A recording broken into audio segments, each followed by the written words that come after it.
guru honorer mendapatkan prioritas untuk rekrutmen dalam rangka untuk mengisi kekosongan kebutuhan guru-guru.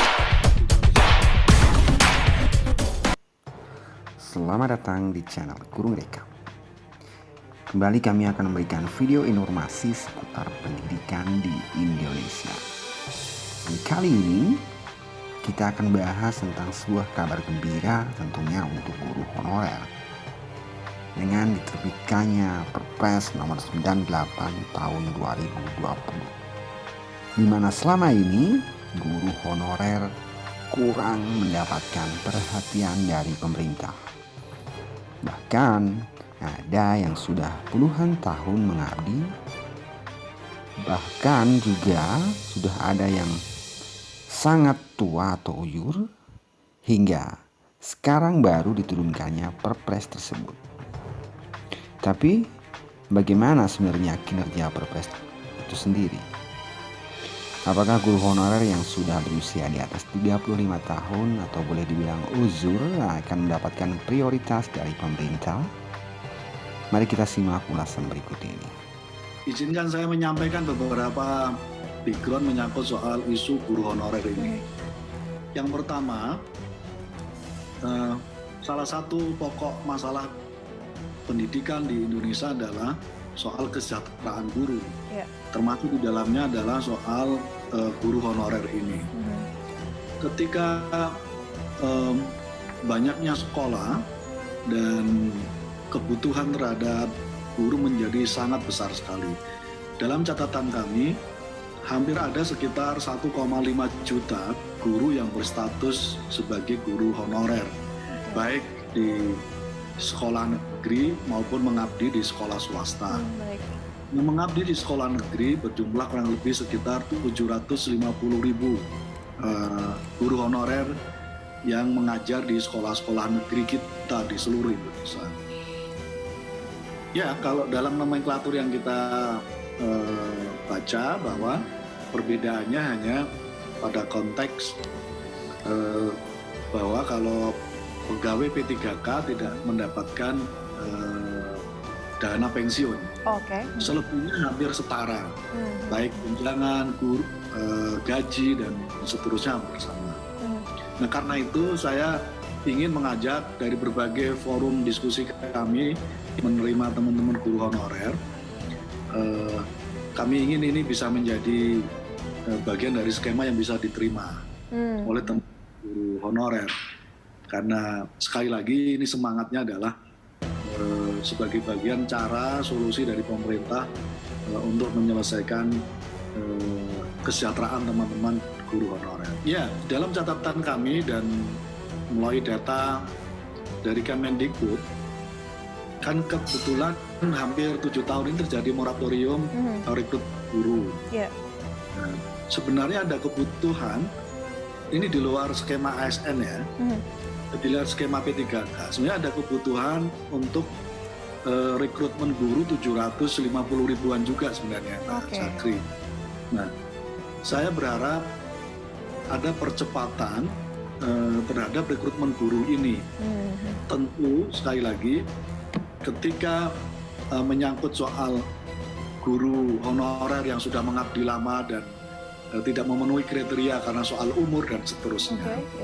Saya berharap ini ada percepatan rekrutmen tahap kedua untuk guru-guru honorer kita. Supaya apa? Supaya bisa menempati posisi kosong dari kebutuhan guru yang ada di seluruh Indonesia. Sampai hari ini tercatat guru yang sudah pensiun mencapai 250.000. Dan dari ini saja belum ada rekrutmen.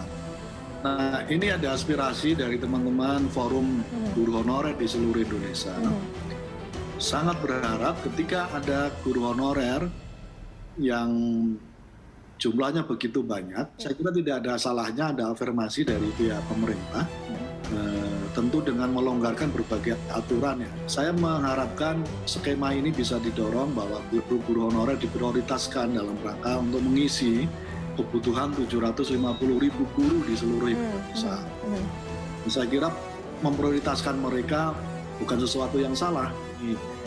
penyelesaian isu pendidikan terkait dengan kesejahteraan guru supaya tuntas, saya kira tidak ada salahnya dikemukakan ulang, didorong ulang bahwa guru honorer mendapatkan prioritas untuk rekrutmen dalam rangka untuk mengisi kekosongan kebutuhan guru-guru 750.000 di sini.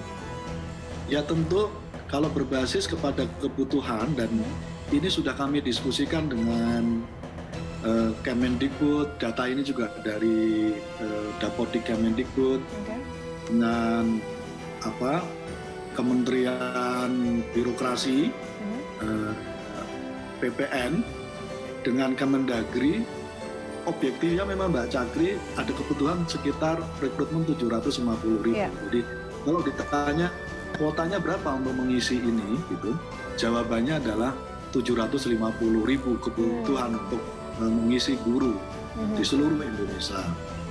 Nah, karena itu tinggal saya kira objektif kemampuan pemerintah, misalnya tahap kedua rekrutmen tahun 2020 ini masih ada waktu 3 bulan ini, kira-kira berapa yang bisa didorong gitu. Dari skema kebutuhan 750.000 P3K di bidang pendidikan untuk guru honorer ini memang dikhususkan terutama bagi guru-guru yang saya kira secara umur yang sudah lama untuk mengabdi. Nah, pada konteks ini kepentingan administrasi yang semacam ini perlu menjadi disampaikan secara terbuka kepada teman-teman guru honorer di seluruh Indonesia. Ya, emang agak rumit juga keluhan dari teman-teman guru honorer. Salah satu syaratnya kan harus mendapatkan sertifikat guru, sertifikasi guru. Untuk mencapai tahapan ini nggak mudah, Mbak. Luar biasa perjuangan teman-teman itu. Nah, karena itu ini termasuk aspirasi dari teman-teman Forum Guru Honorer seluruh Indonesia supaya sertifikasi guru terhadap guru honorer ini perlu afirmasi juga dari pemerintah, supaya mereka bisa mendaftar dan bisa ikut di dalam seleksi P3K ini. Jadi lagi saya juga meminta kepada seluruh instansi pemerintah, Kemendikbud, Kementerian Reformasi Birokrasi, kita berharap ruang-ruang yang bisa dikompromikan dalam semangat untuk supaya mendapatkan keadilan akses guru-guru honorer yang sudah puluhan tahun mengabdi, saya kira perlu didiskusikan dan dicarikan afirmasi. Terima kasih sudah menonton video kami, semoga bermanfaat dan salam guru mereka.